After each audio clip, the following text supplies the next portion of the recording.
Hello everyone, welcome to SSC math quest. आशा करता हूँ कि आप सभी अच्छे होंगे और अपनी पढ़ाई में व्यस्त होंगे। तो चलिए आज हम जानेंगे मैथ की स्ट्रेटेजी कि हमें 3 मंथ में क्या करना है, क्या नहीं करना है ना। इस पे फोकस करना है, क्या चीज़ छोड़ना है, क्या रिलेवेंट है ना। और वही चीज़ करनी है जो एग्जाम के लिए वो है। ठीक है, तो देखो, पहली चीज़ तो वेंडर का आप भूल जाओ। वेंडर तो आप मतलब वही है, टीसीएस ही कंडक्ट कराएगा आपका पेपर, है ना। और आपको ना प्रीवियस थोड़ा सा लेवल अप करेगा इस बार, क्योंकि इस बार देखा है कि एसएससी खुद ही परेशान हो गया था, है ना। तो देखो, लेवल अप करेगा तो आपको पहली बात दिमाग में ये क्लिक होना चाहिए कि आपका सिलेबस अप टू डेट होना चाहिए, सारी चीज़ें क्लियर होनी चाहिए, एकदम टिप्स पे होने चाहिए। तो यहाँ हम डिस्कस करेंगे कि जो बिगनर्स है, बिगनर्स मतलब कि जो बिगनर्स है ना, एकदम बिगनर्स है, उनको तो सिलेबस कंप्लीट करने में फोकस करना चाहिए।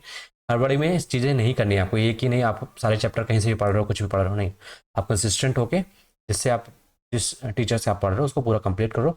मैं उन बिगनर्स की बात कर रहा हूँ जिनका 6 से 7 महीना हो चुका है पढ़ते हुए, उनको क्या करना है वो बताऊंगा, और जो रिपीटर्स हैं उनके लिए बताऊंगा। ठीक है, तो चलिए पढ़ते हैं, देखते हैं। पहले हम समझ लेते हैं क्या करना है क्या नहीं करना है, स्ट्रेटेजी जान लेते हैं। ठीक है, अब देखिए, पहले स्टूडेंट जो जिनका सिलेबस नहीं हुआ है तो वो क्या करें, मतलब हो चुका है, मतलब अप्रॉक्स 50 से 60% हो चुका है और बचा हुआ सिलेबस।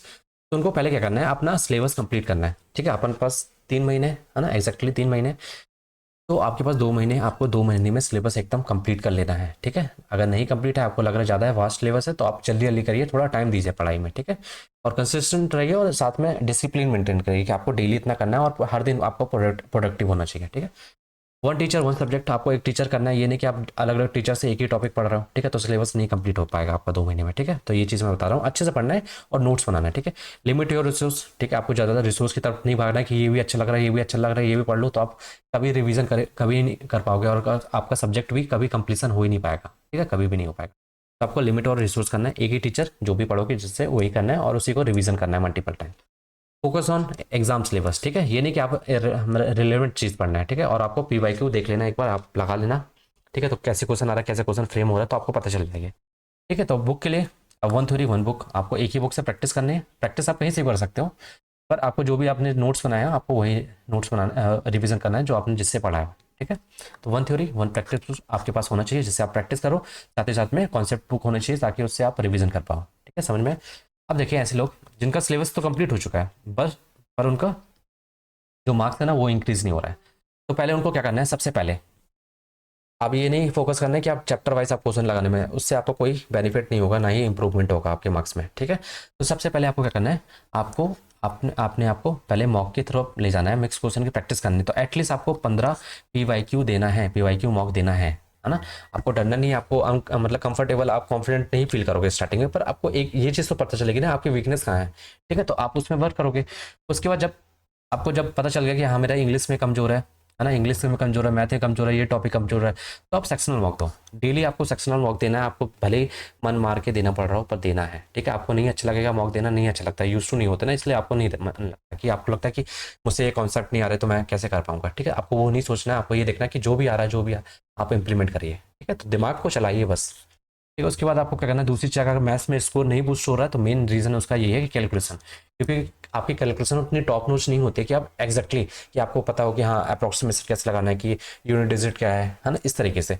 तो आपको कैलकुलेशन पे वर्क करना है जब तक एग्जाम, मतलब जब तक एग्जाम नहीं आता तब तक आपको करते रहना है। ठीक है, उसके बाद मेक शॉर्ट नोट्स। ठीक है, आपको पता है कि हाँ जैसे मान लो कि एसपी सेम होता है, कॉस्ट प्राइस सेम होता है, तब क्या होता है कंडीशन, तो आप ये छोटे छोटे नोट्स बनाइए और एक कॉपी में लिखिए। आपको एक ये नहीं कि आपको पूरी कॉपी भर दे रहे हैं। ठीक है, आप वैसे नोट्स बनाइए जिसमें आपको कन्फ्यूजन होता है कि एसपी सेम होता है, सीपी सेम होता है, तब क्या करते हैं, तब कौन सा फॉर्मुला यूज़ करते हैं, तो ये सारी चीज़ें। ठीक है, मेक फॉर्मुला नोट्स, एक ये चीज़ होनी चाहिए। ठीक है, ताकि आपको रिविजन लास्ट में रिविजन कर पाओ। ठीक है, फिर इसके बाद आपको ना डेली क्या करना है, 150+ क्वेश्चन करने हैं डेली। मैं तो बोलूँगा आपको 200 क्वेश्चन करने चाहिए डेली, 200+। एक उठाइए, किसी के उठा लीजिए, किरण के उठा लीजिए, पिनाकिल कर उठा लीजिए। ठीक है, आपको 200 क्वेश्चन डेली करने हैं प्रैक्टिस। ठीक है, और उसके बाद रिवाइज नोट्स, आपको रात को सोते समय या मॉर्निंग उठते समय नोट्स को रिवाइज करना है। आपको देखो, जो भी चीज़ें करो, आप कुछ भी करो, मतलब नहीं है, आपको मेन चीज़ है, आपको रिवीजन चाहिए। ठीक है, जो रिपीटर्स हैं वो रिवीजन पे ज़्यादा फोकस नहीं करते, वो करते रहते हैं चलो ठीक है बन जाएगा, पर रिवीजन मस्ट। ठीक है, आपको डेली रिवीजन करना है।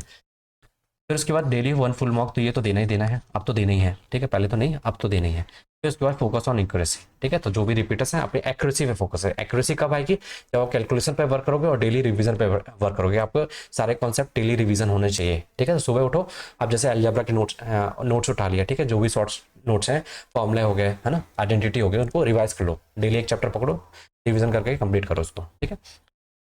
ये करना है, ठीक है। ओवरऑल आपको क्या करना है, क्योंकि रिवीजन करना है एवरी चैप्टर, डेली करना है, फिर साइकिल रिपीट करनी है, ठीक है। उसके बाद फोकस और एक्यूरेसी, एक्यूरेसी आपकी 90% के ऊपर होनी चाहिए, ठीक है। उसके बाद ट्रेस और वीकनेस, आपको देखना है वीकनेस है, उस पर वर्क करना है, ठीक है।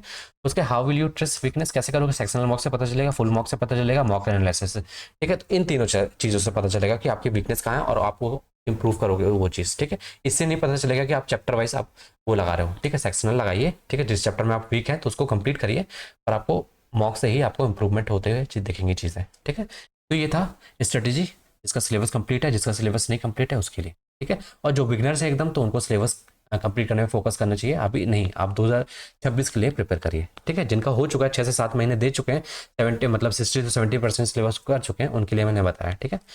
और जो रिपीटर्स हैं वो तो विशेष ध्यान रखें कि उनको कैलकुलेशन और प्रैक्टिस पे आपको ध्यान रखना है, और प्रैक्टिस के साथ साथ आपको रिवीजन, जो भी कॉन्सेप्ट है उसका रिवीजन पे ध्यान रखना है, ठीक है। अब आ जाइए मैथ पे। आपको देखिए कैसे पढ़ना है। जो रिपीटर्स हैं, जो बिगनर्स हैं, बिगनर्स मतलब वही जो 6 से 7 महीने दे चुके हैं, अब बता रहा हूँ कैसे पढ़ना है। आप देखो क्या करो, पहले तो मैं अर्थमेटिक को दो दो यूनिट में मतलब ऐसे ब्रेक कर देता हूँ। जैसे मैं परसेंटेज और रेशियो को 1 यूनिट मान के पढ़ता हूँ, मतलब दोनों चैप्टर को ये क्वेश्चन मैं एक साथ करता हूँ, ठीक है। उसके बाद प्रॉफिट एंड लॉस डिस्काउंट के इसका 1 यूनिट मान के मैं इनको सॉल्व करता हूँ, दोनों के चैप्टर, ठीक है।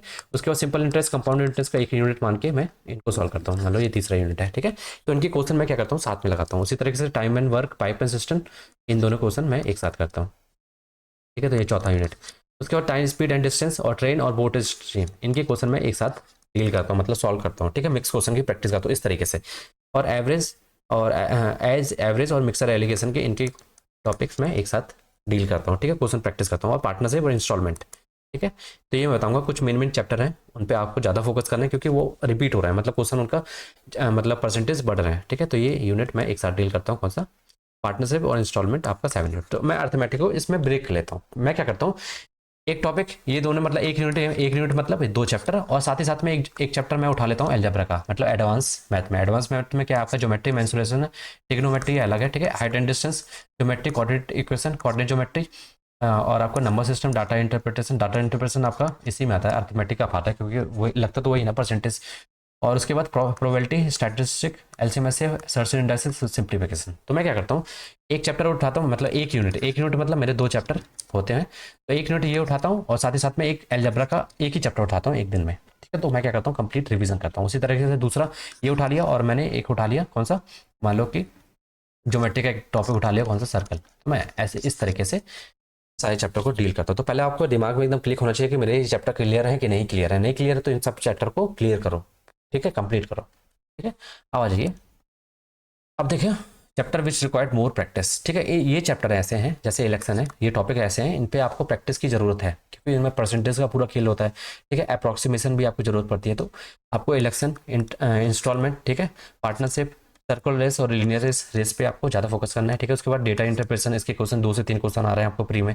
पुलिसन थीव कॉन्सेप्ट आपका रिलेटिव स्पीड वाला, ठीक है। और डिसऑनेस्ट शॉपकीपर। तो ये टॉपिक्स ऐसे हैं कि इनका परसेंटेज वेटेज परसेंटेज आपका क्या हो रहा है, ज़्यादा है, ठीक है। और ज़्यादा भी है, और कैलकुलेशन भी होता है थोड़ा इसमें, ज़्यादा नहीं होता है, पर इन चैप्टर को आपको एक्स्ट्रा फोकस देना है, मतलब एक्स्ट्रा टाइम देना है, ठीक है। प्रैक्टिस करनी है, मतलब, ठीक है, समझ में। तो इनके लिए मैं अलग से मैं वीडियो लाऊंगा ये सारे चैप्टर्स की। एक एक चैप्टर करके हम कंप्लीट करेंगे, जिस टाइप के टाइप वाइज जितने भी क्वेश्चन आए हैं वो सारे कंप्लीट करेंगे, ठीक है। तो ये चैप्टर ऐसे हैं जिन पे आपको प्रैक्टिस की जरूरत है। जितने ज़्यादा प्रैक्टिस कर लोगे उतनी ज़्यादा चीज़ें आपकी क्लियर हो जाएंगी, ठीक है। कौन कौन से? Alligation, installment, partnership, circular race और linear race, data interpretation, police and thief और डिसऑनेस्ट शॉपकीपर, ठीक है, समझ में।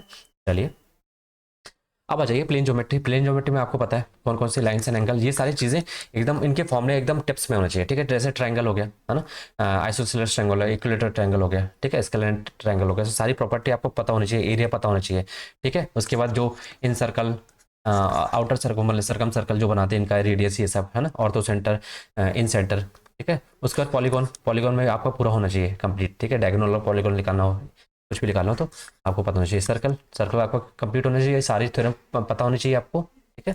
उसके बाद मिसलिनियस, बस इतना। और साथ ही साथ में ये कोऑर्डिनेटर में आपको क्या आ जाता है, स्क्वायर आ जाता है, रोम्बस आता जाता है, ठीक है। और क्या आ जाता है, वो आ जाता है, क्या बोलते हैं, पैरेललोग्राम, ठीक है। और साथ ही साथ में और क्या आता है आपका, रेक्टेंगल आ जाता है। ये सारी चीज़ें आपको क्या पढ़ना है, कोऑर्डिनेटर पढ़ना है। तो आपको प्लेन ज्योमेट्री एकदम क्लियर होना चाहिए, सारे कॉन्सेप्ट आपको, सारे फॉर्मूले एकदम टिप्स पे होने चाहिए इनके, ठीक है।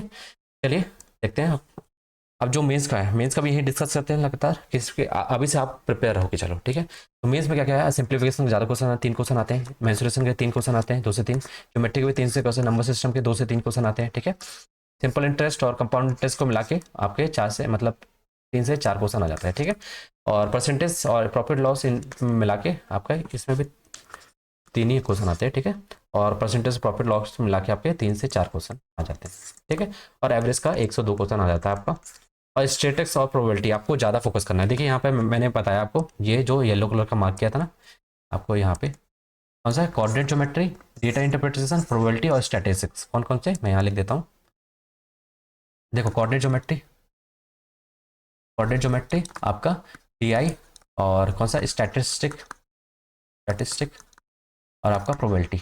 ये चैप्टर तो मैं बोलूँगा कि अभी आप कंप्लीट कर लो, ठीक है, प्री के टाइम ही कंप्लीट कर लो, ताकि आपको मेंस के लिए ज़्यादा एक्स्ट्रा आपको ज़्यादा वो एफर्ट ना डालना पड़े, ठीक है। कोऑर्डिनेट ज्योमेट्री सारे कर लो, जो मेन है, परपेंडिकुलर लाइन की क्वेश्चन बतानी पड़ती है, ठीक है। DI कर लो, DI की इतनी प्रैक्टिस कर लो, आपको दिक्कत ना हो, ठीक है। स्टैटिस्टिक्स और प्रोबेबिलिटी ये तो अभी कंप्लीट कर लो, और इसमें साथ ही साथ में जो कॉन्सेप्ट यूज होता है परमुटेशन, ठीक है, तो कंप्लीट कर लो, ठीक है। और NTPC के लिए जो प्रिपेयर कर रहे हैं, तो ये सारे टॉपिक्स आपके क्लियर होने चाहिए। तो ये थे हमारे मेंस की मेन टॉपिक, जो आपको अभी से, मैं तो बोलूँगा अभी से कंप्लीट करके चलो, ठीक है। चलिए, तो एट लास्ट आपको क्या करना है, आपको क्विक रिवीजन करना है। अभी चैप्टर मैं बता चुका हूँ आपको। एक्यूरेसी पे फोकस रखना है कि आपको 90% आपकी परसेंटाइल होनी चाहिए, ठीक है, जो भी आप कर रहे हो। और साथ ही साथ में आपको ट्रैक आप अपनी जो भी वीकनेस है आपको उसको ट्रेस करना है daily. How will you trace, कैसे करोगे, सेक्शन मॉक देना है, फुल मॉक देना है, और मॉक को एनालाइज करना है डेली बेसिस पे, ठीक है। बस इतना ही था मेन था। आप मॉक दो, रिवीजन करो, साथ में उसी चीज़ को रिपीट करो, ठीक है। मॉक, रिवीजन और एनालाइज करो, ठीक है। और इस चीज़ को, इस साइकिल को कंप्लीट करो। जितना ज़्यादा आप प्रैक्टिस करोगे, the more you practice the more you get, ठीक है। जितना ज़्यादा प्रैक्टिस करोगे उतना ज़्यादा चीज़ें आपको क्लियर होंगी, प्रैक्टिस से ही क्लियर होंगी। ये नहीं कि आप बैठे बैठे सोच रहे हो कि ये कंप्लीट करूँ, आज बैठूँ तो ये कंप्लीट करूँ, ऐसे नहीं। छोटा टारगेट रखिए पर उसको कंप्लीट करिए, ठीक है। और ये फील करिए, अंदर से कॉन्फिडेंट फील करिए कि हाँ मैं कुछ कर रहा हूँ और कुछ सीख रहा हूँ, ठीक है। क्योंकि नहीं, आज नहीं तो कल तो टाइम देना ही पड़ेगा उस टॉपिक को, क्यों ना आज ही कंप्लीट कर लें और अच्छे से कर लें, ठीक है। तो आपको कुछ नहीं करना है, मॉक देना है, ठीक है, मॉक देना है, और मॉक को एनालाइज करना है, ठीक है। मॉक को ऐसे एनालाइज करना है, नहीं हड़बड़ी में क्या आ रहा है, मॉक ऐसे खराब गया तो मैं एनालाइज क्यों करूँ, ठीक है। ऐसे नहीं करना है, आपको क्या करना है, मॉक देना है, अच्छे से एनालाइज करना है कि इस टॉपिक में मेरा क्वेश्चन गलत हो रहा है तो क्यों गलत हो रहा है, ठीक है। इस पे एक्स्ट्रा फोकस डालना है आपको, बस इतना करिए। और थोड़ा ना डिसिप्लिन मेंटेन करिए कि हाँ ये चीज़ आपको करनी है तो मतलब करनी है ना।